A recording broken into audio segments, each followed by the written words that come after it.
नमस्कार। मैं हूं डॉक्टर अन्नपूर्णा से और ये है 42nd practice test to crack the central pollution control board scientist B exam. इस प्रैक्टिस टेस्ट में 10 सवाल हैं और वो सभी नॉइज पोल्यूशन से जुड़े हुए हैं। But before that, if you are new to my channel, please do subscribe and if you like this video, share it with at least 3 friends or WhatsApp groups as Guru Dakshina. So let's begin. Question number 1. What should be the thickness of a sound barrier if it is intended to stop a sound of 5 kilohertz? तो उस sound barrier का thickness, मोटाई कितनी होनी चाहिए जो कि 5 kilohertz के साउंड को रोकने के काम में आएगा? तो हम जानते हैं कि जो ह्यूमन ईयर की जो सुनने की फ्रीक्वेंसी है वो 20 हर्ट्ज से लेके 20,000 हर्ट्ज तक हो सकती है। 20,000 हर्ट्ज क्या, 17,000 हर्ट्ज तक होती है।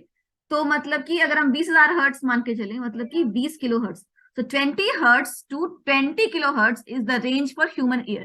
So if you want to stop a sound of 5 kilohertz, clearly 5, 10 or 4 centimeter walls will not be enough. तो कम से कम 2 मीटर मोटी दीवार होनी चाहिए जो कि 5 किलो हर्ट्ज के साउंड को रोक सके, क्योंकि 5 किलो हर्ट्ज की जो फ्रीक्वेंसी होगी वो बहुत ही लाउड होगा। ठीक है। Question 2. A source produces a sound that, so the correct answer here will be D, 2 meter. Okay. Question 2. A source produces a sound that measures 60 decibel at 10 meter from the source. What would be the measurement at a distance of 40 meter? तो एक source है जो कि कोई sound produce कर रहा है और 10 मीटर पे वो साउंड 60 डेसिबल की इंटेंसिटी पे सुनाई दे रहा है। तो 40 मीटर पे क्या होगा? तो इसका एक फॉर्मूला होता है, explanation. L2 is equal to L1 minus 20 log D2 by D1, where L2 is a sound at point 2, that is 40 meter.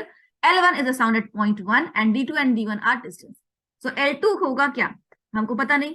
L1 है sound at 10 meter 60 minus 20 log 40 by 10. D2 है final distance और 10 है initial distance. ठीक है। Correct answer is 48 decibel. So the answer here is A. Okay. किसी student ने कहा था कि मैम आंसर को पहले से मार्क मत कीजिएगा, एक्सप्लेनेशन के बाद बताइएगा, तो मैंने ये नया तरीका अपनाया है। Question number 3. What are noise barriers in urban areas? Urban areas में noise barriers क्या होते हैं? A. An exterior structure designed to protect people and sensitive animals from loud noises. B. Any wall along the road. C. Setback between the road and the houses. Setback क्या होता है कि सड़क से घर की जो दीवार शुरू होती है ना, उसके बीच में कुछ डिस्टेंस होता है। एकदम सड़क पर दीवार नहीं होती है आपके घर की, सड़क से कुछ 5-10 फीट जमीन छोड़ के आपके घर की दीवार होती है। तो उस जो 5-10 फीट डिस्टेंस होता है सड़क और आपके घर की दीवार के बीच में, उसको सेटबैक कहते हैं। या D, none of the above. Correct answer है ए, एक्सटीरियर स्ट्रक्चर होता है जो कि दीवार की तरह होता है, जो कि लोगों को और सेंसिटिव जानवरों को प्रोटेक्ट करता है लाउड नॉइज से। तो ए सही उत्तर है। ठीक है। Question number 4. What are used as noise barriers to traffic noise in urban environment? तो नॉइज बैरियर्स के रूप में क्या क्या इस्तेमाल होते हैं? A. Trees, bushes, walls and earthen berms. B. Grass. C. Small plants. या D, none of the above.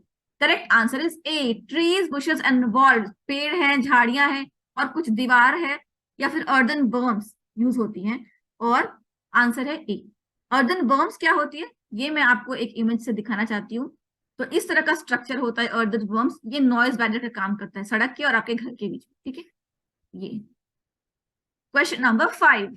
The resultant noise of two noises the resultant noise of two noise levels of 80 decibel and 50 decibel will be about A. 80 decibel, B. 130 decibel, C. 120 decibel, या D. There is no way to find out. The सही correct answer should be 80 decibel. जब दो आवाजें सुनाई दे रही है जिसकी एक की इंटेंसिटी 80 डेसिबल है और दूसरे की 50 डेसिबल है, एक का लेवल 80 डेसिबल है, दूसरे का 50 डेसिबल है, तो जो लाउडर नॉइज होगी, जो ज्यादा तेज आवाज होगी, वही सुनाई देगी। तो सही उत्तर होना चाहिए इसका ए। ठीक है, ए सही उत्तर है। Question 6. What is noise level index? Noise का मतलब होता है अनवांटेड साउंड, लेवल का मतलब होता है कितनी मात्रा में, और इंडेक्स का मतलब भी मेजरमेंट से होता है। तो नॉइज लेवल इंडेक्स क्या होता है? A. Acoustic energy content. B. Average noise amplitude. C. Sum of multiple noises. या डी. Fluctuations in noises. तो fluctuations in noises and sum of multiple noises, ये दोनों बिल्कुल भी आंसर नहीं है। आंसर ए या बी है। बी का मतलब होता है एवरेज नॉइज एम्पलीट्यूड। एम्पलीट्यूड का मतलब होता है वेवलेंथ से। ठीक है। तो एम्पलीट्यूड भी नहीं। अकूस्टिक एनर्जी कंटेंट, अकूस्टिक का मतलब होता है ध्वनि, हियरिंग, और एनर्जी का मतलब होता है ऊर्जा, और कंटेंट का मतलब होता है सामग्री या मात्रा। तो नॉइज लेवल इंडेक्स का मतलब होता है कि कितनी ध्वनि की ऊर्जा है. So the correct answer is A. Noise level index means acoustic energy content, the content total amount of noise, sound energy. Okay. Question number 7.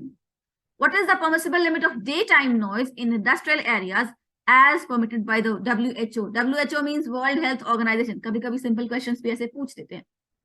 तो डे टाइम एरिया में, डे टाइम में, दिन के वक्त इंडस्ट्रियल एरियाज में permissible limit क्या है sound की या नॉइज की? 80 डेसिबल, 60 डेसिबल, 75 डेसिबल या 90 decibel? The correct answer is A, 80 decibel. ये एक फैक्चुअल क्वेश्चन है तो इसको आपको याद ही करना होगा. ए सही उत्तर है. ठीक है.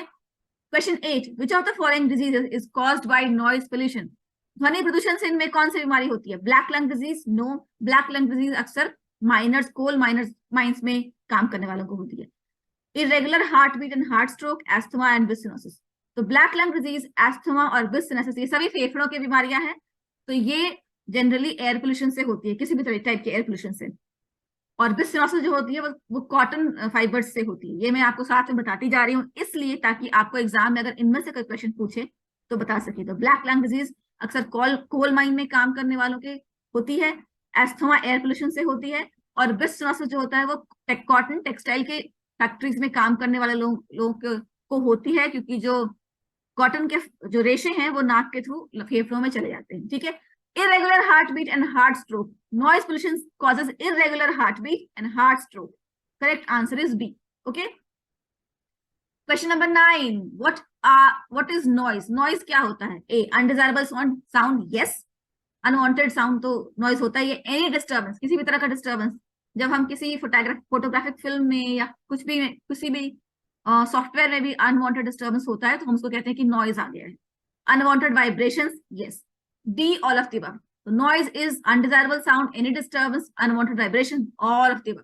Correct answer is D, all of the above. Question number 10. Which of the following diseases is not caused by noise pollution? इनमें से कौन सी बीमारी नॉइज पोल्यूशन से नहीं होती है? ए. हार्ट स्ट्रोक होता है. बी. हाई ब्लड प्रेशर होता है. सी. इरेगुलर हार्ट बीट होता है. So D, none of the above. All of these diseases are caused by noise pollution. So D, none of the above is the answer. Answer D. आशा है आज जो हमने discuss किया आपको समझ में आ गया होगा. In case you have any doubts or any query, please do let me know in the comments below and solve all my practice tests for a perfect preparation. Thank you. Jai Hind, Jai Bharat. Please check out my description box for more practice tests.